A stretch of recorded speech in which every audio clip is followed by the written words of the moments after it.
Hello, it's Mal Pope here. We're looking forward to our special concert to commemorate and celebrate the life of Her Majesty the Queen on the 29th of October at the Brangwyn Hall in Swansea.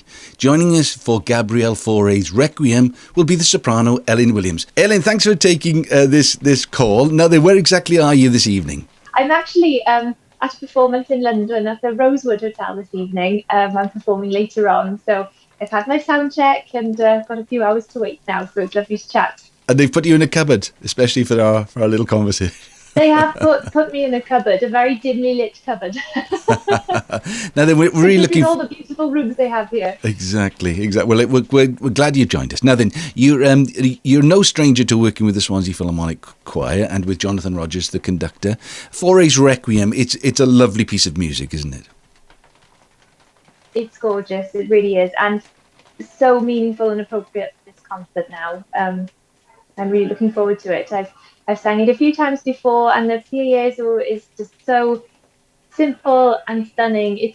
It's actually one of those pieces where you feel quite a lot of pressure yes. to really sing it well, because it's the only thing that the soprano will sing. But even though it's one of those pieces that everyone knows so well, and kind of as a soprano, it's one of the first pieces you learn, the staples, and you learn to sing it as a child, really, and then singing it as a professional soprano is very different. But it is a lovely piece, and I'm really looking forward to it. I mean, it's a beautiful venue. Have you performed at the Brangwyn Hall many times before? I have a few times. It is a lovely hall to sing in. Yes. Yeah, and of course Jonathan, he'll put you through your paces. He's conducting the orchestra as well, the British Sinfonietta, as well as the choir. I mean, for you now, you're in an interesting time in your career. You're making records, and the records are getting some really good support, aren't they? They are. They're doing well. I'm bringing out a new album hopefully before long.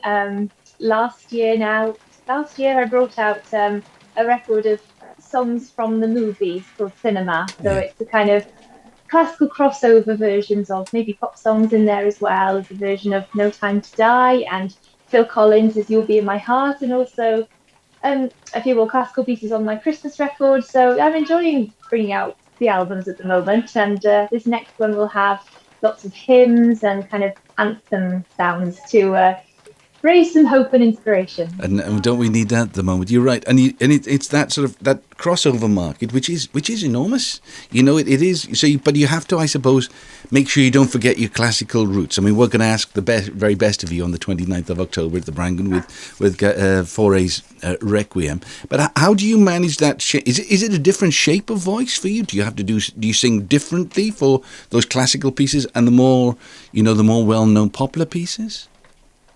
I do sing slightly differently, yeah, but I think I've done it all my life, because I kind of learned I began singing by learning songs from my grandmother. I sang, the folk songs and hymns and arias of Wales. So, and I competed in the folk song singing competition at the Eisteddfod alongside the classical competition. So I've always done this folky sound as well as the classical sound. So crossover, you do sing in different voices. That sounds a bit odd, but because you're always singing with your voice, your sound, but you use different timbres, and of course, singing with a microphone in the crossover area is very different from having to project the voice in opera. But tonight, for example, I'm singing Ave Maria now by Schubert, and that would be my classical piece, and I'm also singing a classical crossover rendition of You Raise Me Up. Oh, fantastic! and that's it's interesting, isn't it? We've caught you now. It's sort of I'll give the timing. So it's 7:05. You've done your sound check, and you're not going to perform until I don't know what time. What time will you be on tonight? This is a 9:15 tonight. Oh my because gosh. It'll be after dinner and. Yeah, and it's going to be a bit like that on October the 29th, because the Fauré's is a new edition, because obviously we've changed the programme slightly. It's now a concert to commemorate and celebrate the life of Her Majesty the Queen, Elizabeth II. Mm-hmm. So it'll take up the whole of the second half, most of the second half. So you'll have the first half off. You'll be able to maybe enjoy the rest of the concert as well. Do you get a chance to enjoy? That's the question, I suppose. Do you get to enjoy the concert that you're not a part of, or do you keep yourself to yourself, focused? Yeah. No, I'm usually one wandering in and out and wanting to hear what else is going on. So, yeah. So we're looking forward to Elin joining us at the Brangwyn Hall on October the 29th. I do hope you can join us too. Elin, thank you very much for your time. It's lovely to chat, and I'll see you on the 29th of October then.